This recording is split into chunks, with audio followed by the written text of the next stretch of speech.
a person running out and throwing up on the floor of like all the stuff that he had seen. You know, when sometimes you see dead bodies and people like what they had done. And there was another house we were supposed to go into, and they told us, don't go in there. And I'm like, why? He's like, you don't want to see what's there. So, Rudy Rochman, first of all, thank you so much for coming live in such short notice. Of course. Look, you're one of the most powerful characters in Israel advocacy, Jewish advocacy, Hebrew advocacy, basically. I mean, you've been doing this for more than a decade now, right? Starting in the universities, recognizing the fact that people don't like Israel are the ones who are teaching about Israel. You started a whole movement, right, in Colombia, a whole chapter. Yeah. All the way to, you did the documentary trying to find lost tribes in Africa. You called it, we were never lost. Correct. You have the infamous story about being arrested in Nigeria. But today I want us to focus not on your advocacy, but you as an Israeli, or more specifically, you as an Israeli soldier, because you've been in all fronts, right? Or most fronts since October 7th up until now. You have experience, you've seen there, you've been there, and you have all of your experience beforehand, talking about it, analyzing it, studying it, and then you saw something that I guess for you was very, very new and different in a way. In a way it is, in a way it wasn't. Were you expecting what happened October 7th? Yes. Really? Yeah. I was expecting worse. You're expecting worse? Absolutely. What do you mean? Well, throughout Jewish history, even for those who don't believe in God and don't believe in the Torah, we can see that history proves a very clear formula.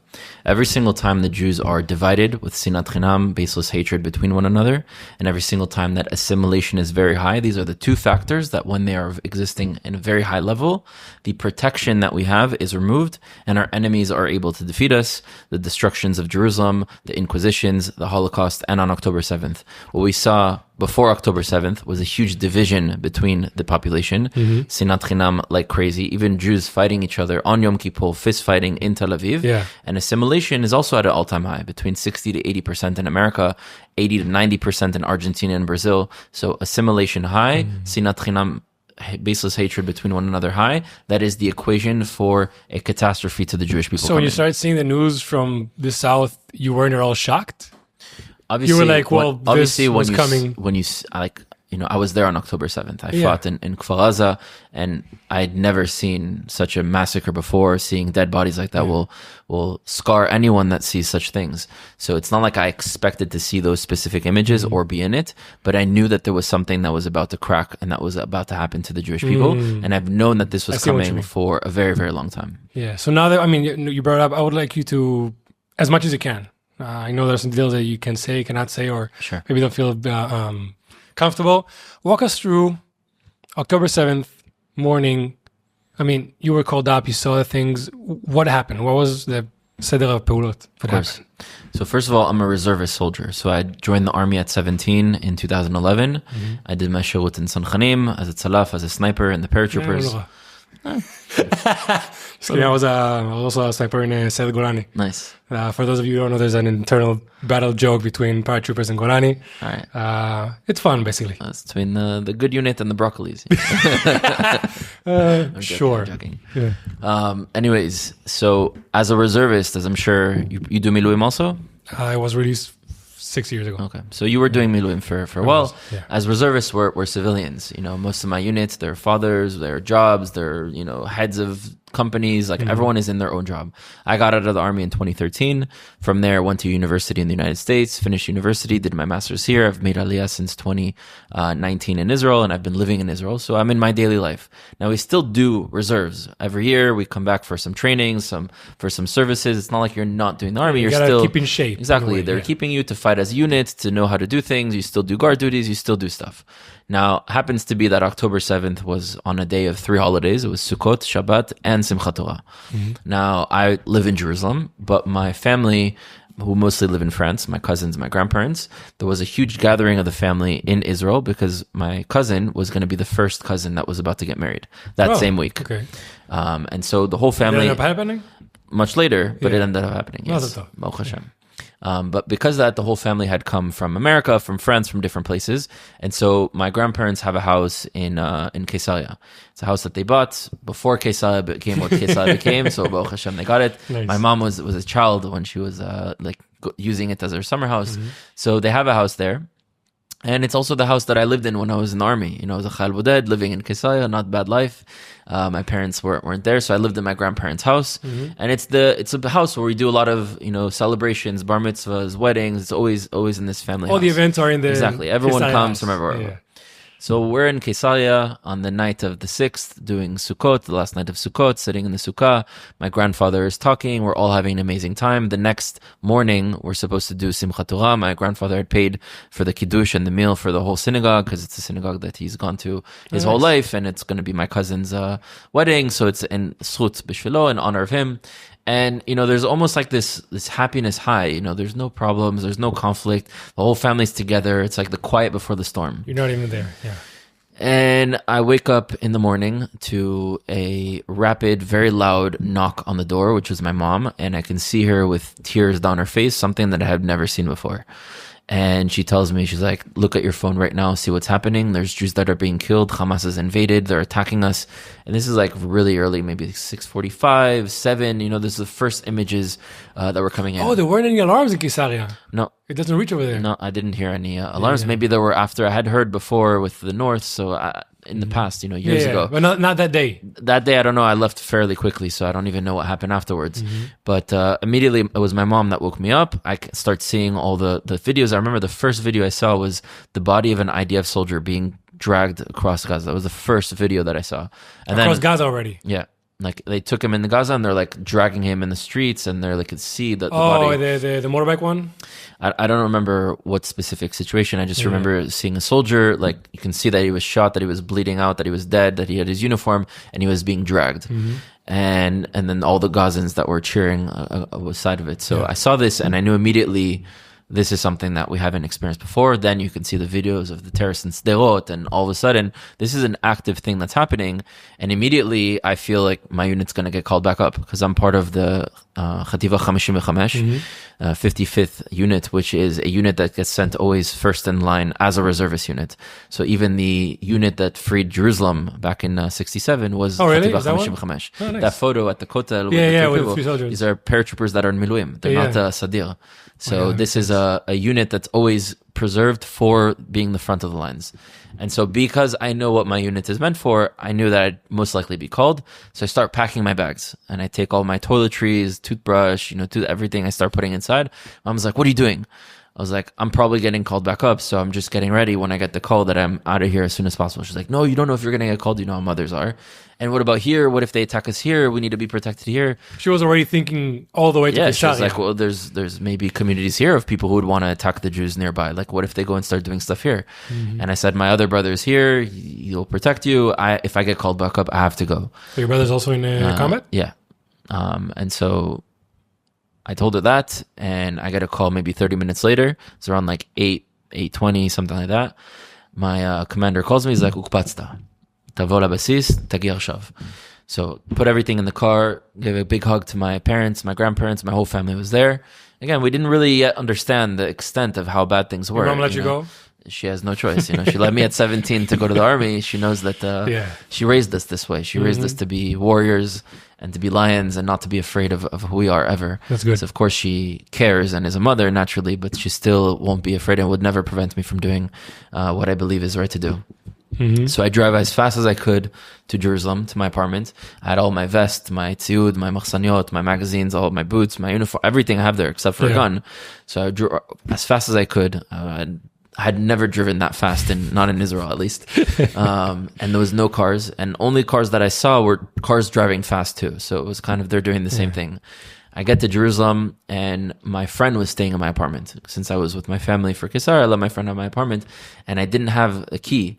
And he had the key, and I was like, oh, I don't know if that, but Baruch Hashem, for some reason, he left it behind, and I opened it, and I got my stuff, and I was able to get all my gear, put it in the car, drove as fast as I could to the base where we get our guns. I arrived there maybe 12:30, 1 o'clock.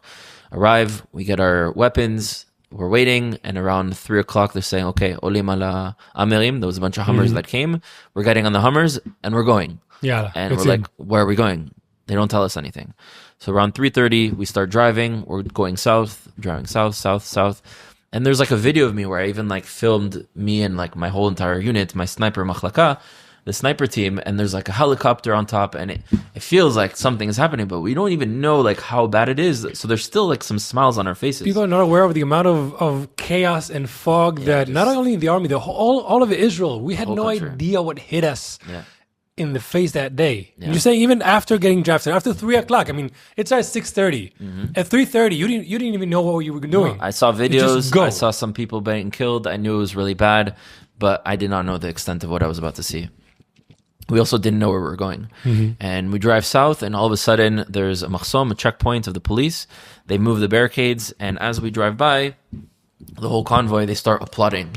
As in, like, you guys are going in, we're applauding you, and this is where it kind of like hits us, like we've passed the line of safety to war zone. And very, very quickly after, we start seeing bodies everywhere, cars flipped over, burnt, people burnt to a crisp. They're like frozen in time, body parts like blown up everywhere of terrorists and of Jews that had been killed, of civilians that had been killed.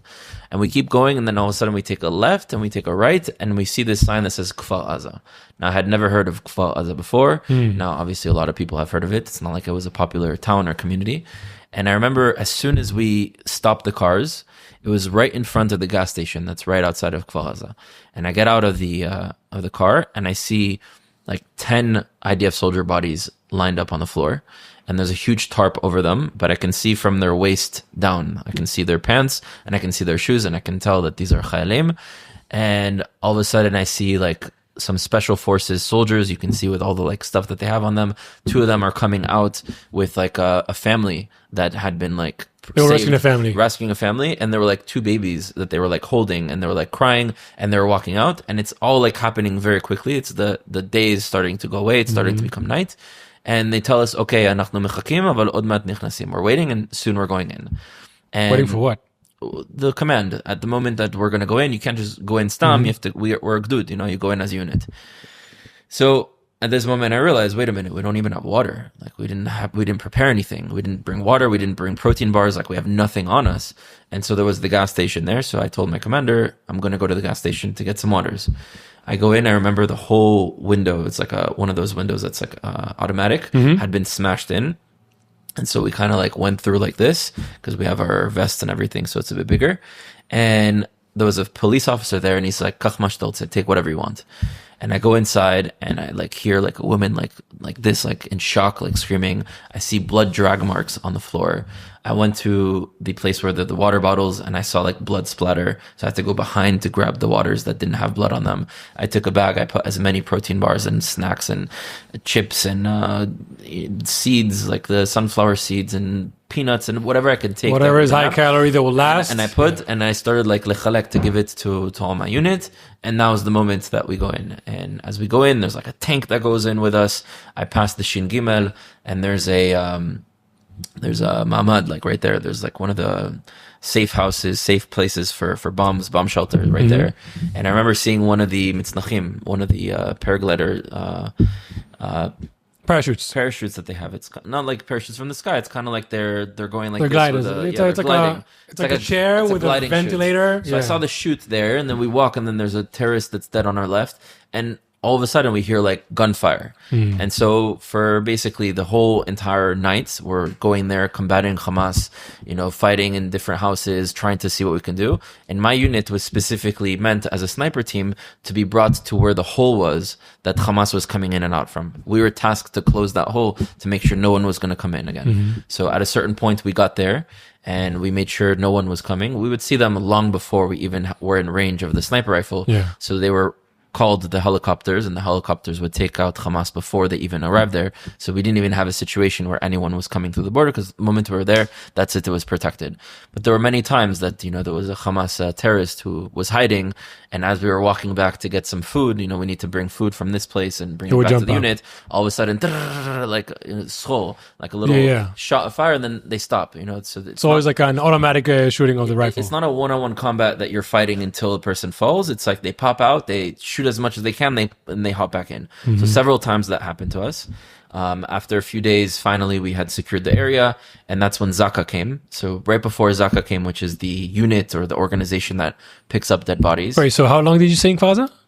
we're total there for about 2.5, 3 days. Oh, wow. So towards the end, after there was no more fighting anymore, we were brought back into the houses. How long until nobody was shooting at you anymore? Probably like 2 days.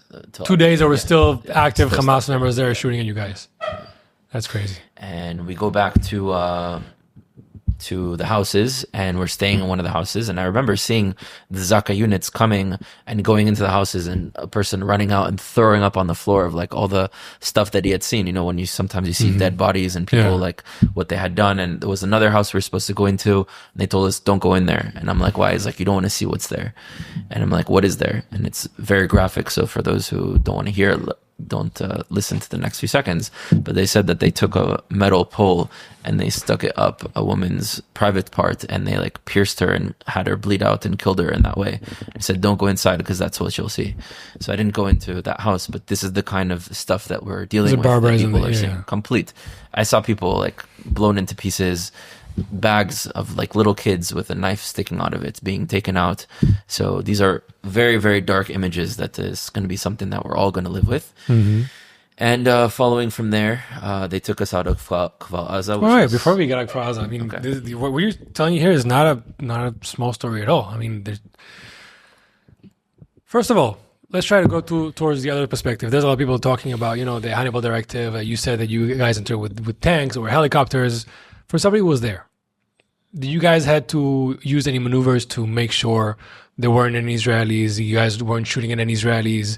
They were trying to protect. It wasn't complete chaos. It was not chaos. The way we fight is very organized. The surroundings may be chaos, but the way the IDF fights is very precise, very specific, doing everything not just to minimize the lives of Palestinians that you might hit when you're in Gaza and in different places, but of course when you're in Israel among civilians, that you cannot open fire. We had Nitzah, like you did not have your safety off. The safety was on because you're in Israel. When we're in Gaza fighting in a place that's only Hamas, the safety is off and you're ready for different things. So there was no command of just shoot anything you see or whatever you see. Quite the opposite is only shoot if you know for a fact that this is someone that's Hamas, and only if you see them with a weapon trying to do something to you, only then can you open fire. Nothing else. And so I was there, let's say around 4:30 to 5:30, somewhere around then is when we arrived to Kfar Aza. I did not see any soldier or any directive of other units that were there to just go and open fire. So this is really like the same thing they do every single time that there's a trauma to the Jewish people. Is not only is it not good enough to try to minimize it, but now they try to blame us for it. Same thing with the Holocaust. They say that the Zionists met with the Nazis. Yeah, in order to get the Jews out, in order for them not to be killed. The Arava meeting was not in order for them to collaborate with them. But again, these anti-Semites, get rid of the Jews. Will always try to find a way to flip the narrative in order to demonize and to make the Jews the responsible. So there was no Hannibal Directive. What I would say is that there was a cyber attack that happened simultaneously, meaning all the radios, all the technology, all the cell phones, all the stuff was cut. So even when soldiers wanted to go to certain places, we didn't know where to go. Like it was just blind. You're going and you're trying to do as much as you can, but we didn't know where things were because a lot of the radios and the cell phone services was cut, the Wi-Fi, the internet, so people couldn't communicate. That morning they blew up the connection tower. How do you call it? The cell tower. Yeah, we can say cell tower. And I think they also had technology from Iran to block certain things. You know, you go to like a big concert, sometimes the service is off because they're blocking it. Oh, really? Yeah. I thought just the mass amount of people. No. There's also times where you go to big parades and big things and they intentionally block the service for different reasons. I didn't know. And so I believe that they did use that kind of technology because there was no service at all. Yeah, and the 2 days that we were there actually fighting, you said you encountered some Hamas terrorists over there. Were they like you expected? Were they different? I mean, more specifically, were they more organized, chaotic? Were they really drugged, as people say? How do you perceive the fighters, the terrorists that were inside Kfar Aza? So every person's experience is different, and there were all kinds of people who came into Aza, from Aza to Israel at that time. There was Hamas, there was Islamic Jihad, there were civilians that wanted to partake in doing some onslaught. So it's not because I saw something that doesn't mean something else doesn't exist as well. I remember when we arrived and we saw the soldiers, there was a terrorist that had been captured, and he was like speaking like this, and there was a soldier who in Arabic was like yelling at him like, where are there others, where are there this, and he was like kind of going like this. Maybe he was drugged. Maybe it's just a trauma of you got caught and you just killed a bunch of people, and he's like now in this post shock of like what he had just done.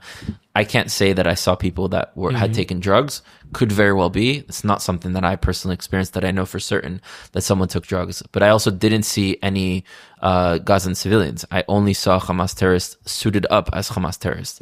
So again, doesn't mean that there weren't others. I saw videos, so they did exist. But in my experiences, I only saw specifically Hamas terrorists. But they also, you don't remember them fighting you in an organized manner. You remember them shouting, jumping out of a bush? Jumping out, shooting, opening fire from far, from close, coming back in. It wasn't like it was strategic and organized. They were not organized in that way. Yeah. I recall you saying in some other piece of content that you saw something that changed everything to you. Is there a certain image that when somebody says October 7th or Kfar Aza that comes to your mind automatically, something that you said, that was the moment my perspective was changed about this war, about this attack? I don't think anything in my perspective changed. I think it kind of proved that when we don't fix the problem will try to fix us. And that's the issue. A lot of people look at October 7th as if it couldn't have been prevented. It absolutely could have been. When I went into Gaza, I took out 3 suitcases filled with Hamas propaganda. I didn't need to go into Gaza to know that this is what the generation was being educated with, hating the Jews and seeing us as the source of all problems and brewing this hatred within the population. I didn't need to go into Gaza to know that there were tunnels, that they were arming themselves, that they were getting rockets. We all knew that this was happening. So what happens when you don't fix your problem is that eventually it'll blow up in your face. And that's what happened on October 7th. Yeah, I think a lot of people maybe... I also still am saying that it was in a way unavoidable. Not October 7th per se, but the fact that the Gazans would commit a mass attack on Israel. Maybe we could have been more ready. Maybe we could have done things beforehand. But when you have a whole social structure, a whole area that its main goal is to destroy you as a nation, then it's going to happen sooner or later, because they were very smart. We have now information intelligence about Sinwar, the amount of information that they had. You saw the propaganda yourself. I mean, they were indoctrinating, they were building the infrastructure. Most of the things were made to destroy you as a nation. So, I mean, and we knew that, right? We knew that. And so why didn't we go in before October 7th? I think that's politics. Politicians didn't do enough. But You're right. But like, we could have. So what I'm saying is we could have prevented it if we did our job. The whole point of never again. You think they would never have outsmarted us? No. If we were to do our job, then enemies of Israel will never outsmart us. And the whole point of saying never again, at least twice a year for the 2 Yom HaShoahs that we have, it's to make sure that we take the responsibilities, that we make sure it doesn't happen again. It's not just an empty slogan and some voice coming out of our vocal cords. It's to make sure and take the actions. We knew the threats. You're right. And because of politics, we didn't do anything. But if we would have done something, we would have prevented October 7th. And the reason I'm pointing this out is to learn from this and to make sure, as we move forward in the future, when there are people who say that they want to kill you, you have to believe them. Oh, 100%. And you have to do something about it before they do something about it. By the way, that's one of the reasons why I love Annette Will, for example, because she says that her book, The War Return, it's one of the first times that in Israeli politics somebody actually said, you know what, let's actually listen to what they're saying. Let's take them for their word. And I think what you're saying right now is exactly that. When they tell you they want to destroy you, take them seriously, take them for their word. When you see them building, you should react purposely. And I think, if I recall correctly, you think like I, that we never should have detached from Gaza in 2006. Detached? I was wearing the orange bracelets. Disengage from Gaza. But again, in the end, it's a whole balance between trying to be political, humane, social, whatever you want to call it. In the end, I think some people say, well, this is the truth right now. They're telling you that they want to destroy you, and there's nothing you can do about it. And unless we change that, we cannot move forward towards peace. If you give them what they won't change the fact they want to destroy you. If you give them what they need, humanitarian aid, money, whatever, it won't change their wants. Well, I like to go into deep with that. And I think when we say they, we're talking about Hamas, Islamic Jihad, and those who support them, which isn't the whole population. So we're not saying all Palestinians.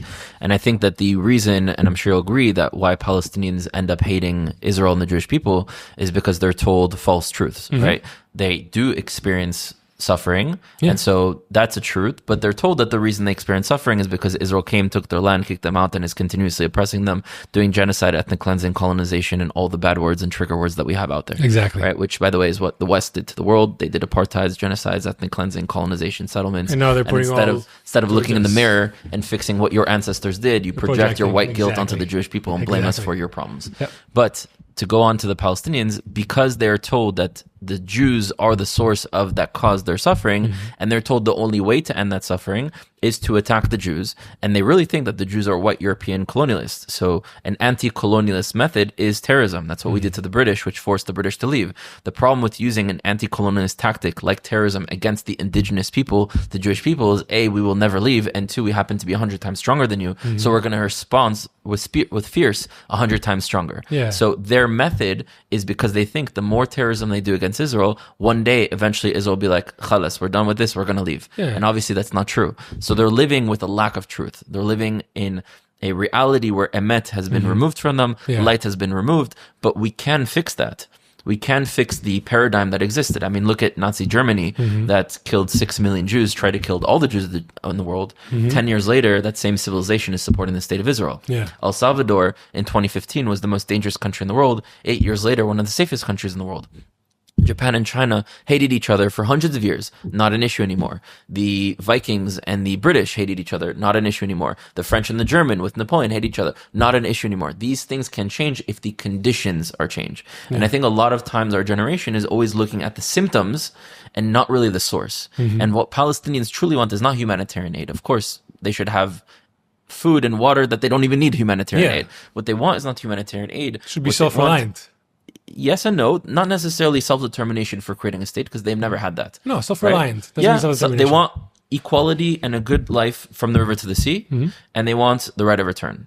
Now, that becomes problematic for the Jewish people because freedom from the river to the sea and a right of return will take away the Jewish demographic control and would also increase a population that would come into this land that wants to destroy your land. So there's a cultural problem and a demographic problem to be able to achieve that. Also a physical problem because right of return to where? I mean, a lot of the places in the houses are not there anymore. People don't live there. Not the reparations that they go back to their house, but allowed to make aliyah, just like a Jew is allowed to make aliyah. Well, anybody can make aliyah through the legal processes if they want to. Right? There's no right of return for Palestinians. And I understand why, and I'm not saying either way. An automatic right of having an Israeli citizenship? No, but if they go through the legal process, well, that's good for them. But like, why are we against it?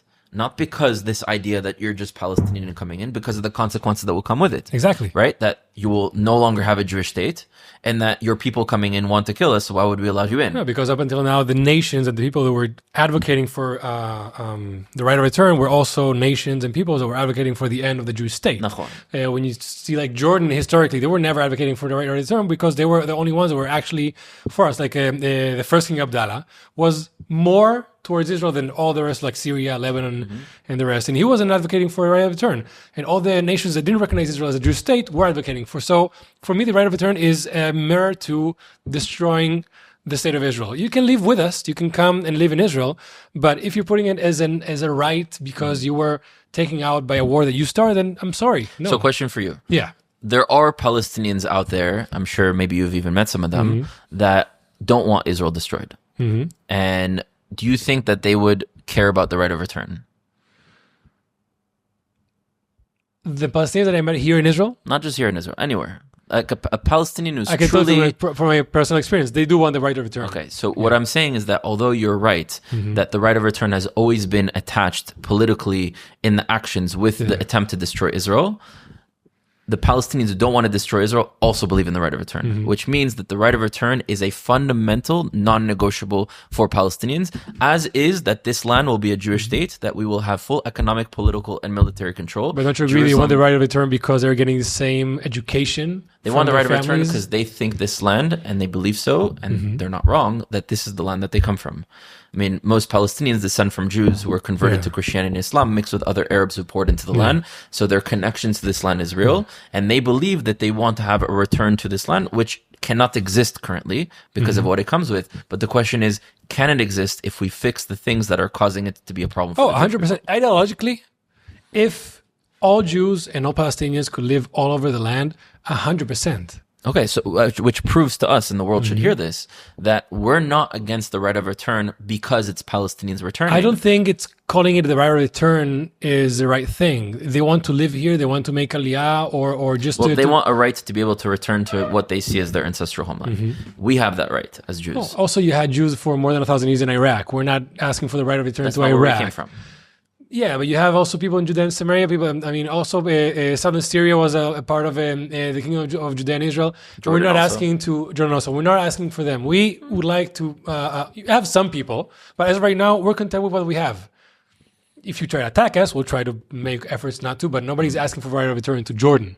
I mean, Well, maybe I think eventually Jordan will be a part of a solution that will become part of the state of Israel. maybe, but I think that's the first step is saying I'm content with what I have, and now let's try to make peace with our. So the real point I'm trying to bring in this is to say that if, let's say, someone is coming as a negotiator in the middle that truly wants to understand both peoples, they have to understand that there are non-negotiables for the Jews. This will be a Jewish state. We will have economic, military, and social control over this country. Jerusalem is our capital, and third temple built, no negotiation. Now, for the Palestinian side, they're coming and saying, well, we want right of return and freedom for the river to the sea. And currently, where we stand right now, we can't have all those things together, which is why we're continuously in a conflict. But is there a reality where we could potentially have that? And I do think we can get there. Now, again, is very important for the viewers to understand is the reason we cannot accept the right of return and freedom for the river to the sea for Palestinians is not because we're against Palestinians, it's because we're against what it would come with. But if we were to remove what it comes with, then maybe it could happen. I agree with you 100%. So how do we solve that? In my opinion, first of all, something that should have been done a long time ago is realize that we are not a nation of one tribe or 2.5 tribes. Right now, the 16 million Jews in the world, it's Yehuda, Binyamin, and half of Levi. We are 2.5 tribes. But in total, we are 12 tribes, which means there are 9.5 that are missing that have to come back to Am Yisrael. Those descendants of the 9.5 today, genetically, their descendants today are 500 million people.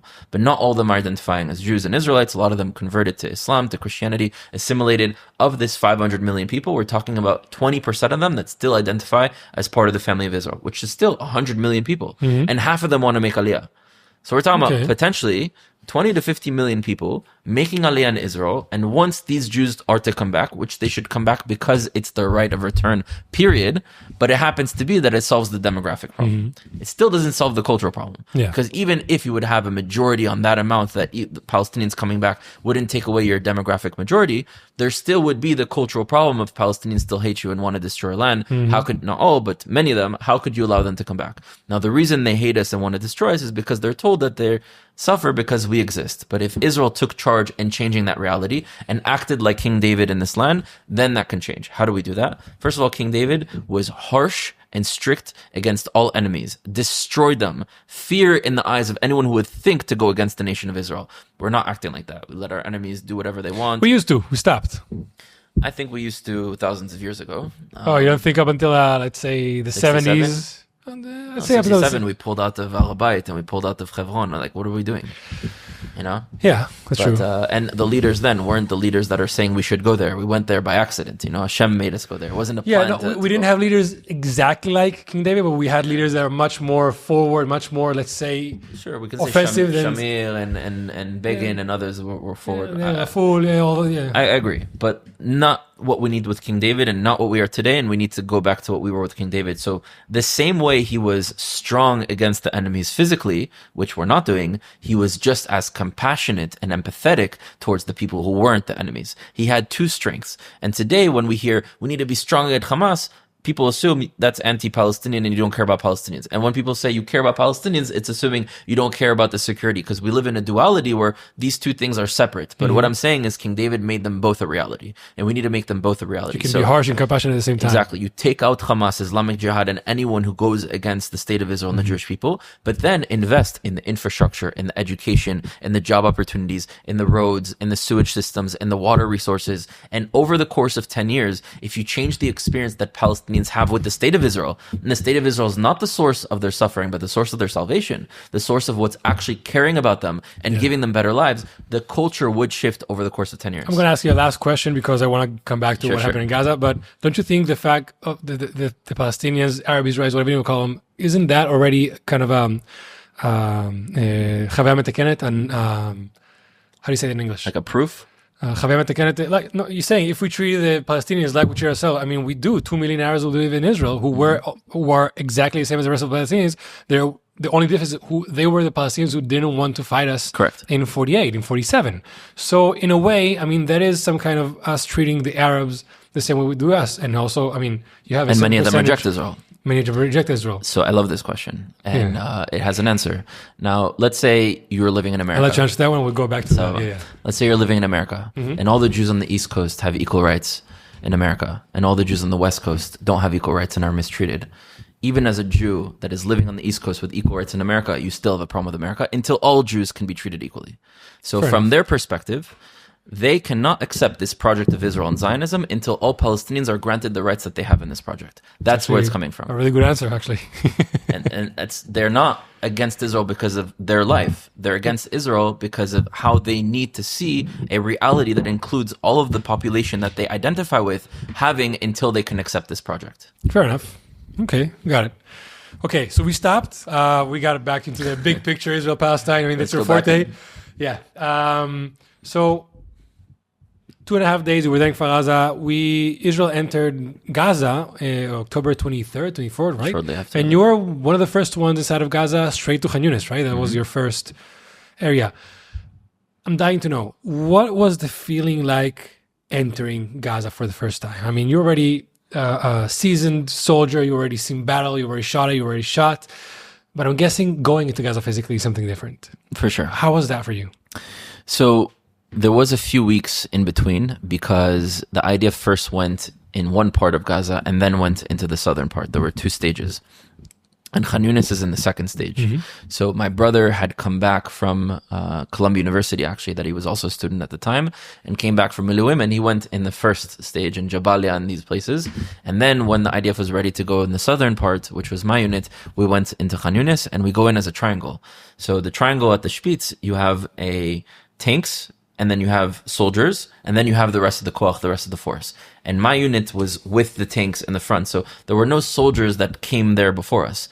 You know, they could have mines, you can have doors that open and explode, you could have like we're going in, mamash, first of the first. You were the tip of the spear. Tip of the spear.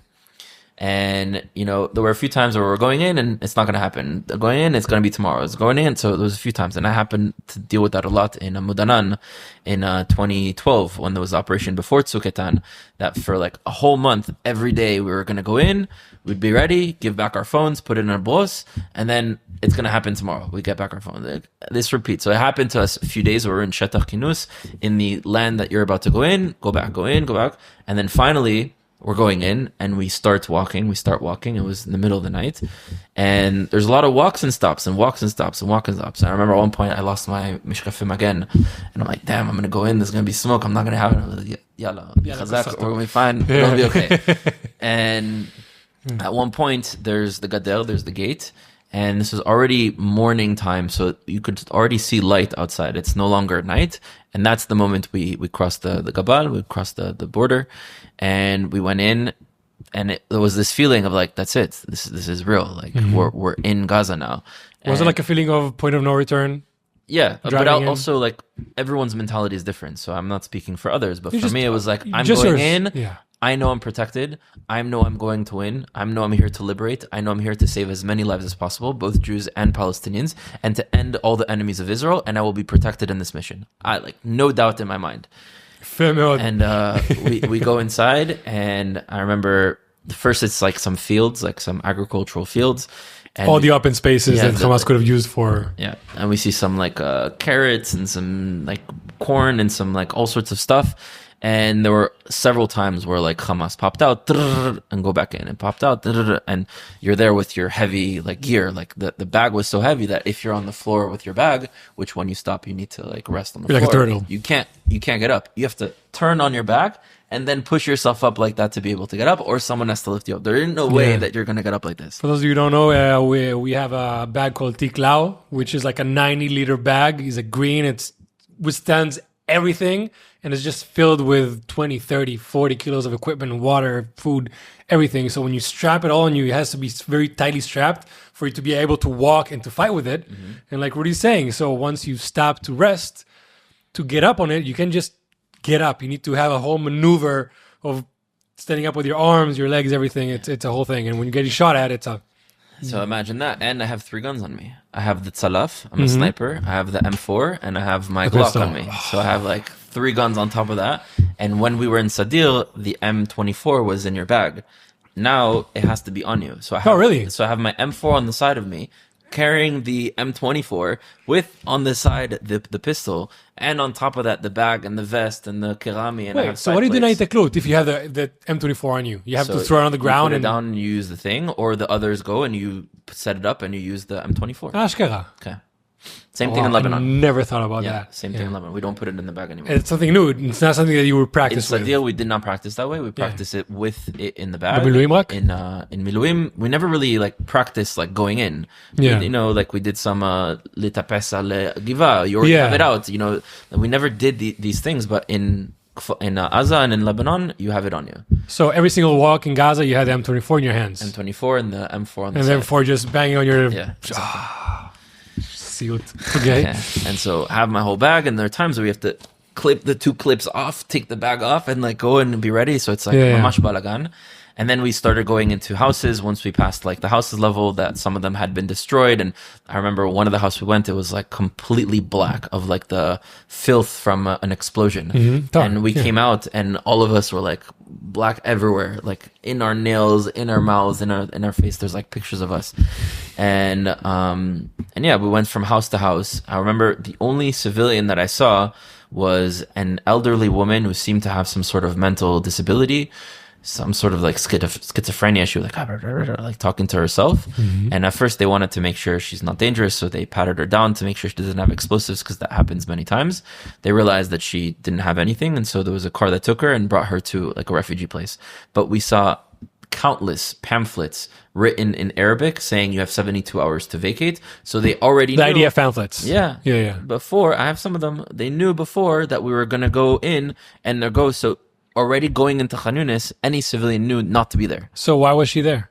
Do you know? She was probably left behind. You know, like sometimes homeless people or crazy people are left behind. Who knows? Maybe she in the rush of the moment. I have no idea what the background story is. How was the moment encountering her? Were you shocked? Were you afraid? You think it was a We heard her terrorist? screaming from pretty far. Oh, you heard her screaming already. Yeah, she was like, we can see her, and she was like pacing back and forth, and she looked older, and she had like, you know, a whole hijab on. It wasn't like she was like, you know, with the hair out, and you can tell there was something off about her.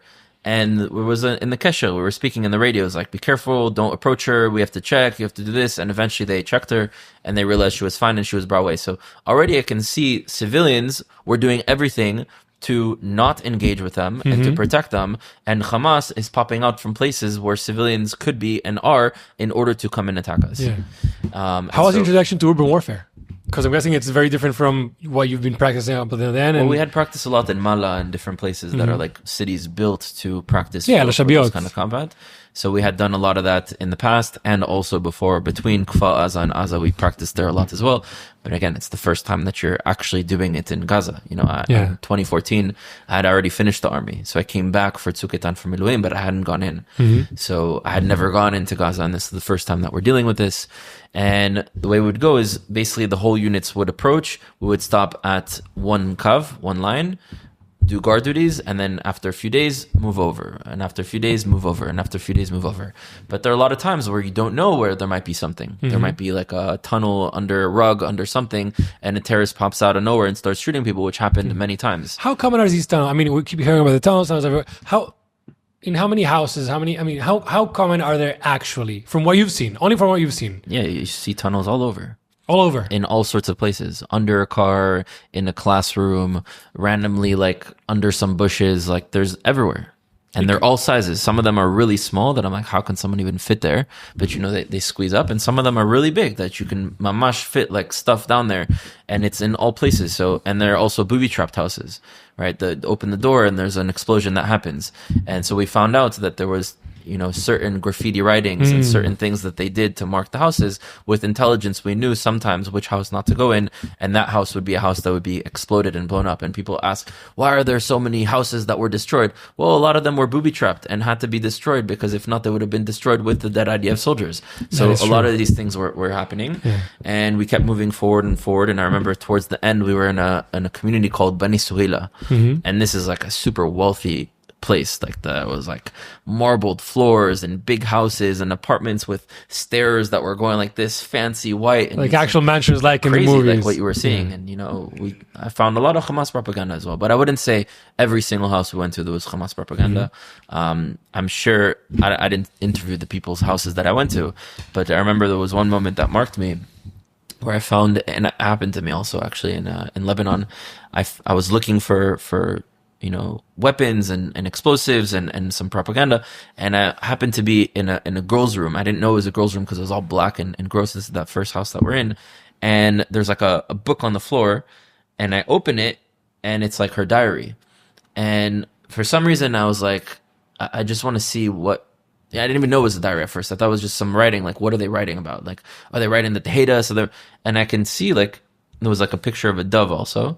Like, I hope one day to live in a reality that my kids live differently and we won't be in war in Israel and this and that. So there are a lot of innocent people and good people there. And I think that we do need to do both. We need to condemn how evil Hamas is and not remove ourselves from doing that or minimize that. And we need to also talk about how many good human beings there are there 100%. and not to remove. And I think a lot of times those that want to humanize, which is good, they try to avoid talking about the bad, and those that talk about the bad try to avoid talking about the good. And they both exist. 100%. I mean, there are partners for peace on the other side. We just need to give them enough power, enough voice so they can start to overcome the ones who don't want to have peace with us. But for the audiences who hear you telling stories, you're inside of mention, inside somebody else's territory, looking through diaries. I mean, as somebody with experience in combat, I know exactly why you're doing it, but can you explain why would you be in somebody else's house going through their stuff? Yeah, so we're going house to house. We don't know whose house it is. And you're looking for weapons. A lot of times, we take the under of the bed and there's like a drawer, and all of a sudden you find a bunch of AK-47s and explosives. And who knows, another terrorist, sometimes they leave stuff there.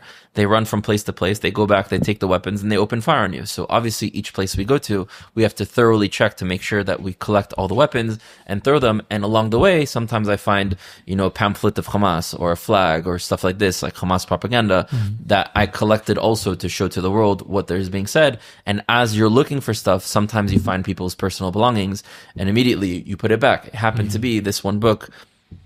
Yeah. I'd opened it and I didn't even know what it was. And then after I realized it was her diary, I didn't read the rest of the pages. But on this one page that I happened to fall on was a page that was talking about wanting to live together with peace. 100%. No, I mean, there are also stories of people getting intelligence about the hostages that we found later, or location about Hamas, because they read through some of these stuff. Right.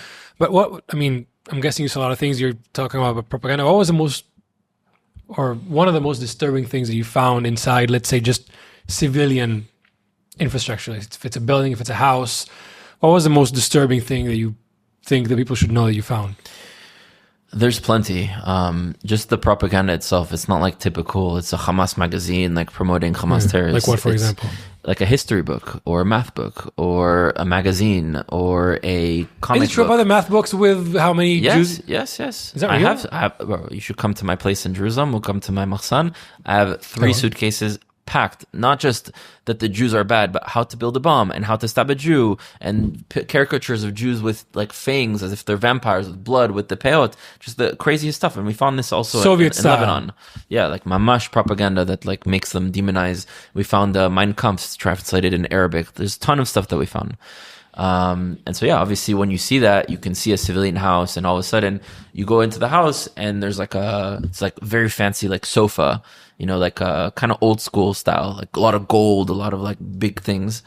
And then there's like a big picture of their son who was a shaheed in 2014 in Suketan and was killed, and he has like a Hamas bandana and a gun, and there's like a frame of him, which again, if it's their son no matter what. But to have a picture of him as, a Hamas terrorist that's like killing Jews, that's not necessarily the thing to idolize and to promote in your family. 100%. So that also existed a lot. There's a lot of hatred within the population, but that doesn't mean it's the whole population. And the reason I focus on this so much is because a lot of people on our side, especially after October 7th, went extreme, and there's no civilians there. We need to just nuke the whole thing. And it's just not true. And I'm going to say it right now that the biggest win Hamas will have is not how many Jews that they killed, is how many Jews they turned to being like Hamas.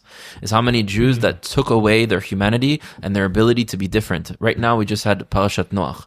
Okay? In Parashat Noach, we learn how Noah himself was a holy man and why he was chosen to be saved, and a new line was created with his family. But then we have Avraham. And we ask ourselves, why didn't Hashem started the line of the Jewish people with Noah? Why did he start with Abraham? Like, why did it wait till here? And what it says is that they both were brought forth to Hashem and said, I've given up on these people and they're going to be destroyed. For Noah, it's all of humanity at the time. And for Abraham, it's Sodom and Gomorrah. Yeah. And the difference between the two is Noah says, okay, you want to kill them all? I accept it. But Abraham says, no. I might still find 100 good people. I might still find 50 people. I might still find 10 people. And what makes us different than other nations, what makes us unique, is that when we look at a situation, we try to be better and fix it, not just to condemn it. If I go to a doctor and I say, doctor, my head hurts, I'm hurting over here, he's going to not just deal with the symptoms, but the source, and definitely not condemn me for being sick. So we have to go and try to heal. And our whole message is tikkun olam and ol hagoyim. Let's do tikkun babayit mabnei dodim. Heal the world and empower all nations. Let's empower our own family members, our own cousins. They're not our brothers and sisters, they're our cousins. There's a separation. We're not going to mix together, but we need to fix this land and to correct it properly. And so I do want all of the Jewish people that are listening to this, that it is important for us to be strong, because we haven't been strong and we're still not strong.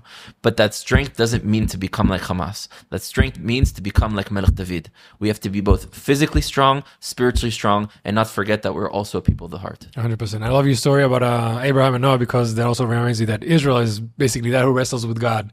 And we are people who, like you said, the first thing when you talk about the story of Moses, he tells God no so many times. And when you talk about Abraham, he was the first one because he questions God.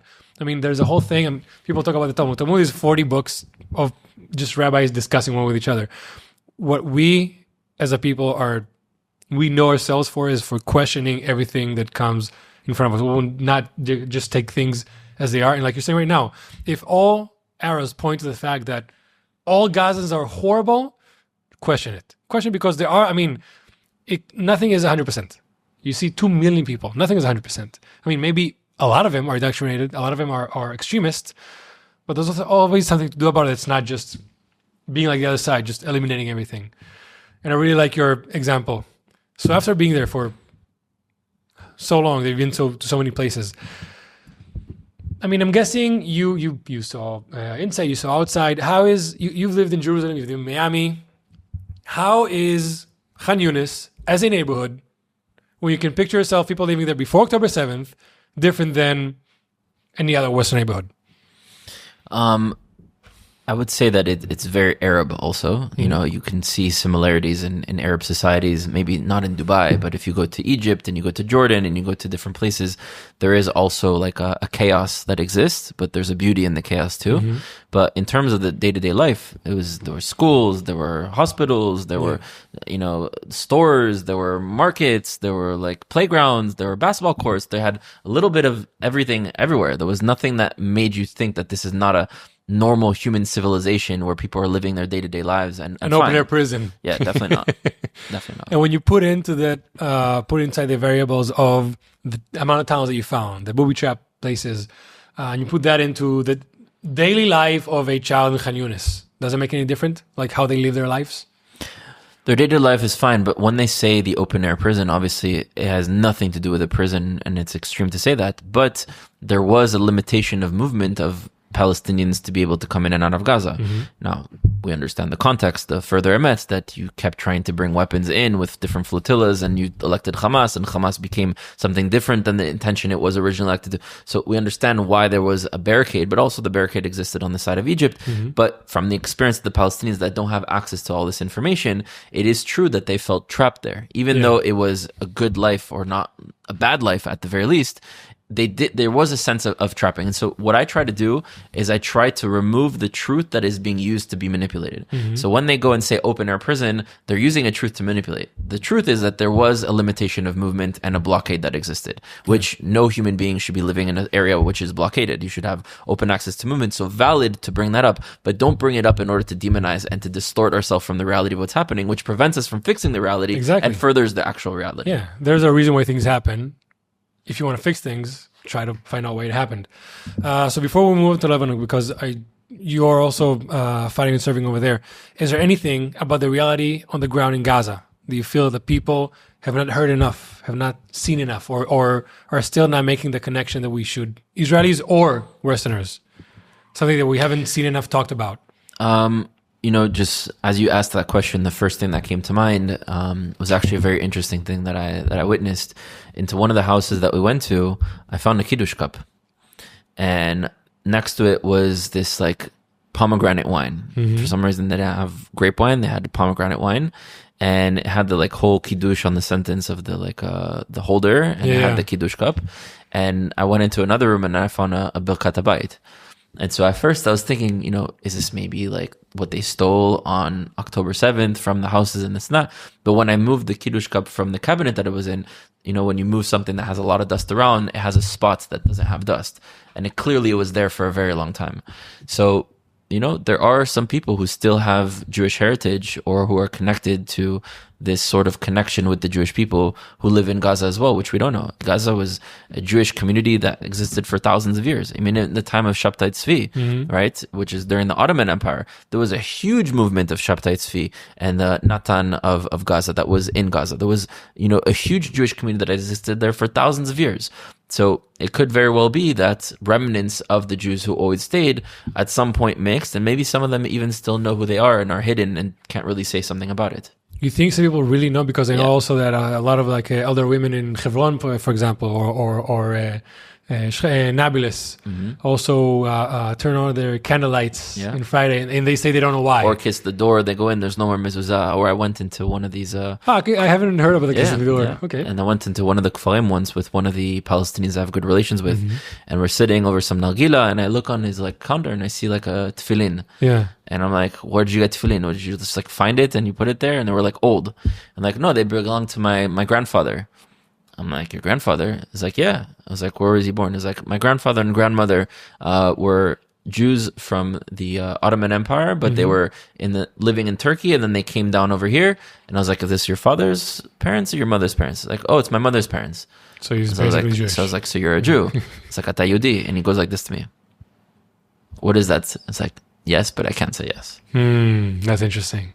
Okay, so actually there might be more people that we can talk to actually. There are, and even those who have become Muslim or who never were Jewish because they came from other places, there are also those that we can talk to. And it's not to say that they're all going to become Jewish, absolutely not. Yeah. But there are those who descend from Am Yisrael or Zera Yisrael, from the seed of Israel. There are those who still identify as a part of Am Yisrael, and there are those who aren't and don't, but live in this land, and we have to be able to live. 100%. When Yeshua came into the land, there was 3 options for the 7 Canaanite nations. You leave, you respect the law of this land, no idolatry, no going against the Torah, or we fight you and take you out. And that's how it should be in this land. You respect the law of Israel, you leave, or you have problems, nothing else. But if you respect the law, you're going to live a great life. I 100% agree with you. And now for the other part, let's get out of actual official borders of Israel. You also served in Lebanon. Yeah. I would like you to walk us through again. How was it actually leaving the borders of Israel? Because Gaza is one thing, but actually going to another nation, and Lebanon is a whole other thing. And also, how was that? I mean, you were already, it was more than a year after the war started, right? Yeah. You were already much more seasoned, much more conditioned to war, but it was also a very, very different landscape and different enemy. So if you can walk us through what was it like crossing to Lebanon, and what was different about it? For sure. So besides just the physical war, I'm also in the ideological war. And because since October 7th, we've all been in this combat to fight for Israel and the Jewish people, I've also, right after getting out of the war in Gaza, went straight to touring and debating on campuses and universities and the news. So I never got out of the fight. Yeah, you were at Fox, BBC, you were everywhere. Yeah. And debating in university campuses and in Australia and in South Africa and in the US and in Europe and in all sorts of places. That's the bulk of your activism, going to universities, right? Yeah, a big part. I have 5 missions. That the fighting anti-Semitism ideologically and physically is one of them. And so I remember I was on a tour, and it was nearing Kippur, and I had a flight from New York to Miami. My family was in Miami at the time, so I was going to fly to Miami to do Yom Kippur with them, the holiest day of the year. And right as I'm about to get on the flight, I get a call from my commander again. He says, we're going into Lebanon. Get back as soon as you can. What'd you feel when you got that message? Let's go. Let's deal with our problem. Hezbollah is a problem. Let's go. I don't want to go to war. I know there are going to be people who are going to die on both sides. That's horrible. I'm not happy about that. But we need to deal with the situation in order for all of us to be protected. And that's a very important point for people who have never had an experience with being in an army or combatants, when you see soldiers screaming, happy about doing something combatant, it's not because we're happy to go. It's not because you're in a situation when there's no other choice. You have to go because you have a mission, you have to protect your family, whatever. But in order to go and be, battle and fight and be actively, physically shooting and getting shot at, you need to pump yourself up. I mean, if you want to survive. So like you said right now, let's go. You're not happy about going to war, but you need to be, let's go, let's do the mission in order to do the mission of protecting your land, your family, your people. And to make sure there's no more war. To make sure there's no more war. I'm happy to go to war to make sure there's no more war. Exactly. That's what I'm happy Exactly. about. So when other people see soldiers getting pounded, it's not because we're enjoying what we're doing. Exactly. Okay, so you got the message. So I got the call right as I'm boarding the plane from New York to Miami. And so on the plane, I get Wi-Fi. I book another flight from Miami to Israel. I tell my family, come see me at the airport, but I'm not staying. I'm leaving. And I saw my family, got on another flight, landed in Israel. It was the few hours before Yom Kippur starts. Yom Kippur starts at night, then you have the day, and then you have the night Shaut Nelia, and then it finishes. So it was a few hours before. And so I go to the base, sign on my guns, my sniper gun, my M4, and I rush as fast as I can to the north, to where my unit was at. Then Yom Kippur starts. I've never eaten on Yom Kippur, drank on Yom Kippur, used technology or any. In fact, I've done all fasts since age 7, like the fast of Gedalia, the fast of the firstborn of Pesach, like since age 7. This was the first one you broke fast. First fast I had to break. They sent me to the mitvachim, to the gun range, because you have to calibrate your 2 guns. So it was very hot at that time, and I had to calibrate my guns. So I drank water and used my car to be able to drive, but didn't eat. And I felt bad, but not guilty, because it is what it is. You got to do what you got to do. When you're saving a life, exactly. When you're saving a life in Judaism, you can do anything else. Right. And so I make it back to the base at night. We do the ceremony to end Yom Kippur. The next day, they take us to Mizgavam, which is a community on the north. And from Mizgavam at night, the night after Yom Kippur, is when we went in. And same thing again, cross over the border. There's like this feeling of like, that's it. There's no going back. Again, in the Spitz, in the point with the, it's like our unit is always being sent for that for some reason, our Pluga. We go in with the tanks. There were a few times we heard some like, bullet fires and some shooting, but the entire time in Lebanon, it was much less than what we faced in Gaza. And I couldn't understand why, because Hezbollah is much stronger. And the amount of weapons that we found, and snipers, and night vision, and explosives, and grenade launchers Lebanon? In El Adaise. And the amount of stuff, like just the sheer amount of equipment that they had was like, why didn't they not fight? Where do you find that weapons? In houses, in basements, in like cars that you open, there's stuff. But how is that different than Gaza then?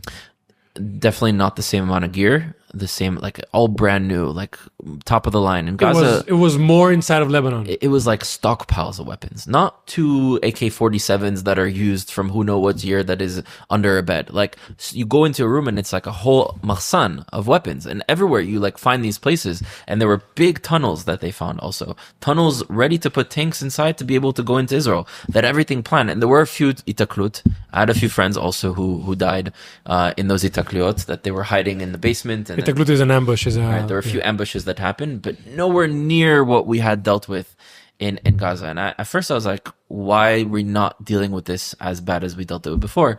And then I started looking into the houses, psychologically trying to understand. And I saw pictures of Nasrallah and the guy who goes by the name of Hashem, it's not Hashem, that was also killed, and all these things. And then I thought to myself, and I started reading some of the books that they had, their propaganda, and looked at how they viewed these leaders. And they really saw these leaders as gods, as like, these are the gods that are saving us and protecting us, and they're untouchable, and they're protected, and no matter what. Like and North Koreans? Israel, like this took them out. Like that. And also with the pager thing. So all that happening simultaneously, their whole reality and their confidence that they will succeed and win in this war was ripped from them. And the whole reality of like, God is on our side, all of a sudden God is not on your side. Most of them ran away.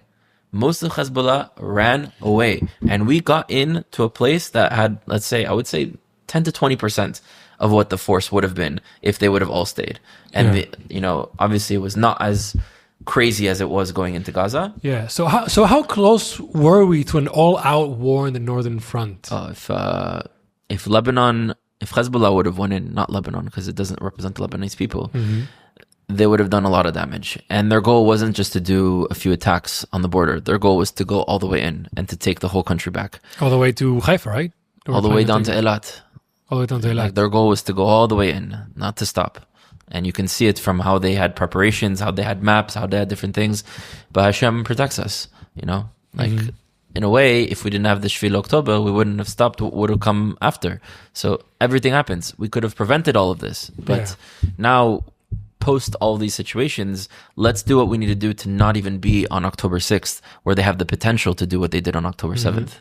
Did you see any Iranian fingerprints in the weapons, in the equipment that you saw there? Because I mean, I've seen some footage of the things found in Lebanon, Hezbollah. I also know that because it's mountainous over there, to make a tunnel, you can just dig. I mean, in Gaza it's more sandy. Over there, it's actual rock. You need equipment to actually excavate over there. So you're saying that they had things like the size of tanks.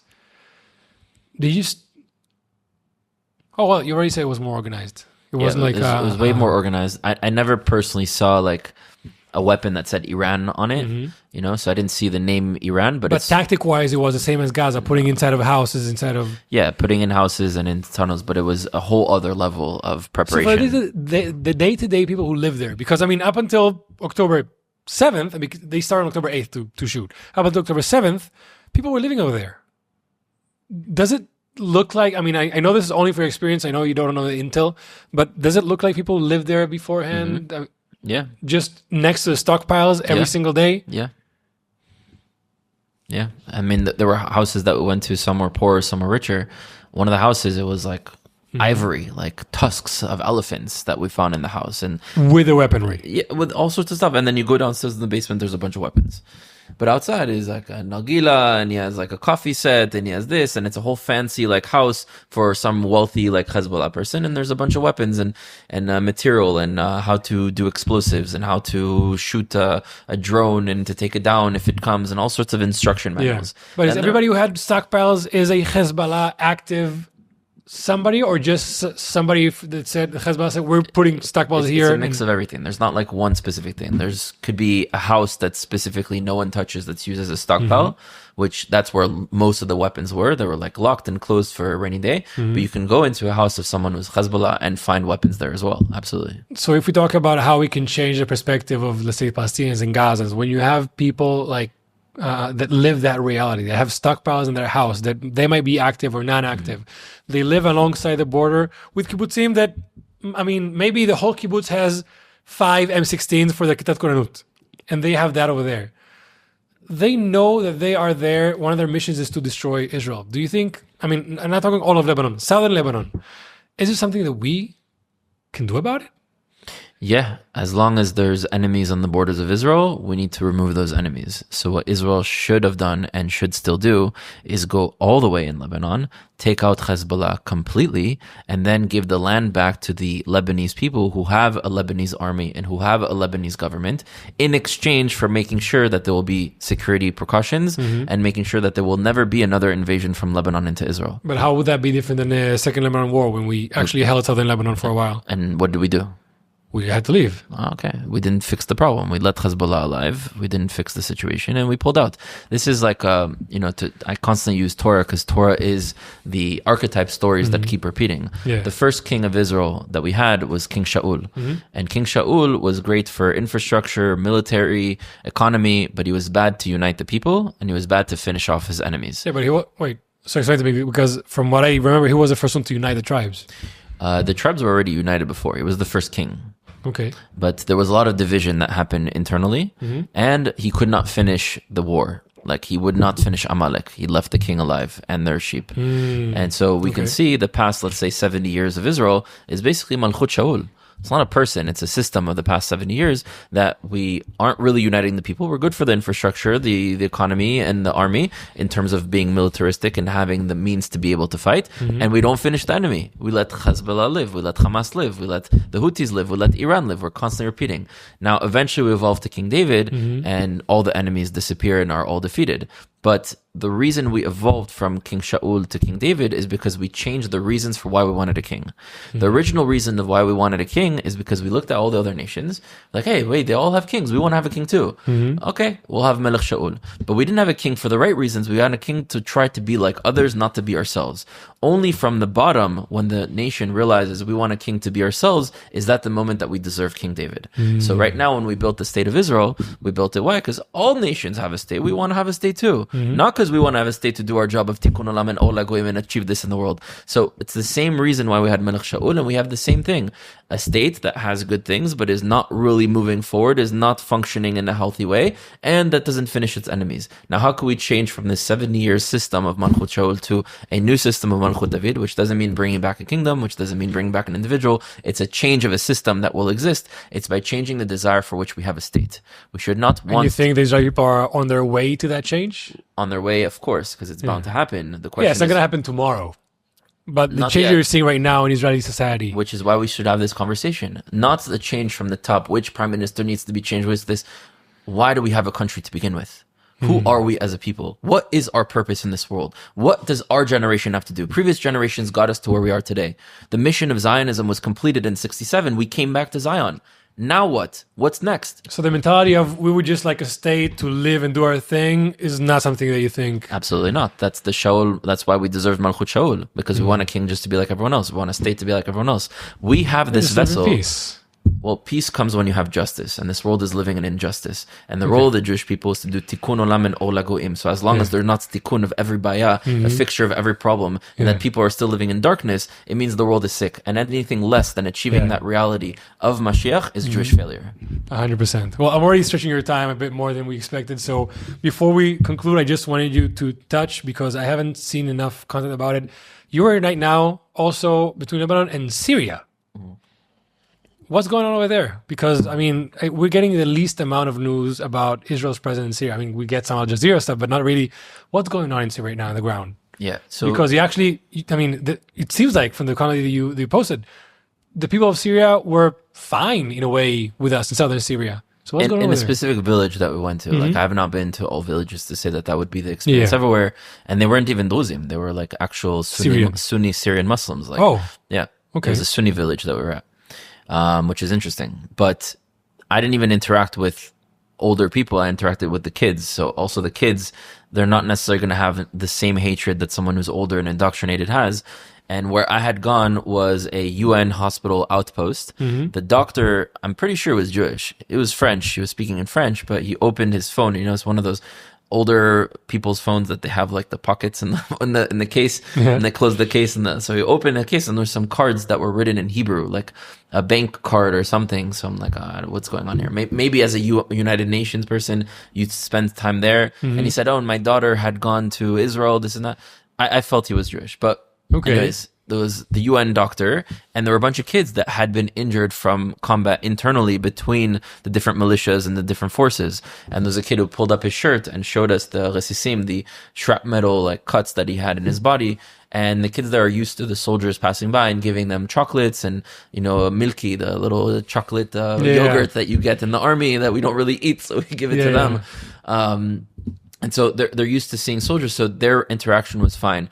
I think the reason we're not hearing a lot about Syria is because there's a lot of things happening behind closed doors politically with Julani and what they plan to do and in the future. So it's kind of like, let's keep it hush-hush. And when we're ready to tell the world what we plan to do, that's when we'll say. I don't know what that plan is. Without explaining too much, do you have hope with Al-Julani? No. Thank you very much. So, we'll start concluding the episode. You talk a lot about, we touched a little bit about things that you think Israelis should do and we should do as Israelis. But is there something, what is a thing that you feel Israelis just don't realize? After all of your experience, I mean, putting your experience as an advocate of studying, after seeing what you saw, boots on the ground, Lebanon, Gaza, now Syria, what is something Israeli people don't realize?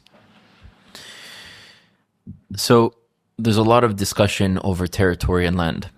And the discussion sometimes people have is Greater Israel, Eretz Yisrael Shlema, is that something valid, not? Or what the British decided, this diamond-shaped country, minus Judea and Samaria, minus Gaza, that's what should be our land. I think what should be the land of the Jewish people and Israel should be our ancestral land. So that's not Greater Israel, because we never were in Iraq and Arabia and those lands. In fact, that land was promised to Abraham, to Avraham. And so Avraham was promised, who is the father of both Ishmael and Yitzhak, was promised this land. So it actually should be seen as a united Middle Eastern region, not necessarily the state of Israel extending to that place. So it's similar to how the EU, which is a big failure, but the EU unites all these different countries. We should have a region that unites all the different Middle Eastern countries, and Greater Israel should be a vision of a unity with Middle Eastern minorities, the Kurds, the Alawites, the Druze, the Bedouins, the Syrians, the Kurds, the Yazidis, the other minorities that live in this land. We should be a united region also with Arabs and others, and create that united region. Now, ancestral Israel is our actual indigenous homeland, which are small parts of Syria and Lebanon, most of Jordan, and definitely Gaza. The same king that made Jerusalem the capital of Israel, King David, made Gaza part of the land of Israel. So the same legitimacy that we have towards Jerusalem being our capital is the same legitimacy that we have that Gaza is a part of our land. And I think we need to be speaking openly and honestly with the world that this is our indigenous land. It's where we come from. It is like our soulmate. You know, the story of King Solomon with the 2 wives and the baby. Have you heard the story? Yeah. For those who don't know, the story is that there are 2 women who claim to be the mother, and King Solomon, as a very smart judge, says, you know what, I'm going to cut the baby in half and you get one half of the other. And one mother says, okay, and the other mother says no, because there's no way that this baby is going to be cut, so it's actually your baby. And that's how King Solomon was able to see who the real mother is. Because if this is our soulmate, this land, we're not willing to cut it in half.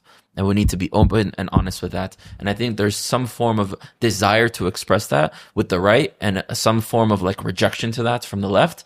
But the right is not expressing it correctly. And so the left is not understanding it. And the left wants to express things that the right is not understanding. And what we need to do today is understand we've become ideological tribes, not just the physical tribes we need to return. The right, the left, the religious, the secular. We've become all kinds of ideological tribes. And there's an emet that exists within all of them. And we should have a system of governance here that brings emet together, rather than mifaleg, that divides them and puts them one against one another. And we shouldn't be thinking what's going to happen in the next year or next 5 years, what's going to happen in the next 100 years. And the Knesset system that we have forces politicians to think about short-term objectives in order 100%. To get a quick return, to use that in the election and to divide yourself with everyone else. And so we're like plagued. You know, the system is already rigged. It's not changed the players, it's changed the game.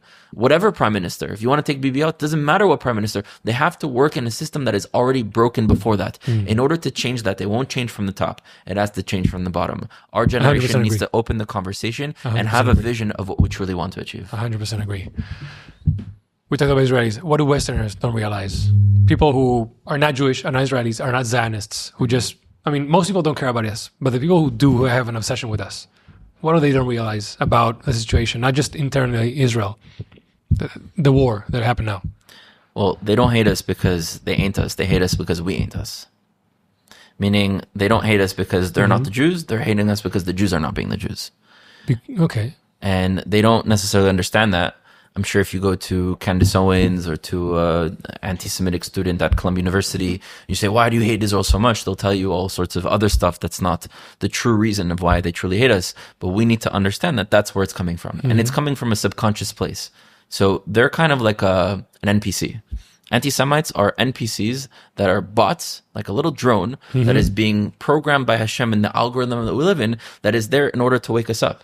So in reality, we even have when Pharaoh was with the 10 plagues, Hashem's, like we learn in the Torah, that the 10 plagues was far more than what needed to happen for Pharaoh to see to release the Jewish people. And then Hashem hardened his heart to prevent him from releasing the Jews. Why? Because the Jews needed to see the destruction of the Egyptians for them to be freed from the slavery that they were in spiritually and mentally and physically, that they thought that the Egyptians were gods and they couldn't be who they were. And they had to see that. So in a way, Hashem is hardening the hearts of all these different extreme groups to turn them against us, to wake something up within us. And I think one day, it's a very macro and far idea and hard for maybe our generation to understand, but one day we'll have to turn back and say sorry to the anti-Semite.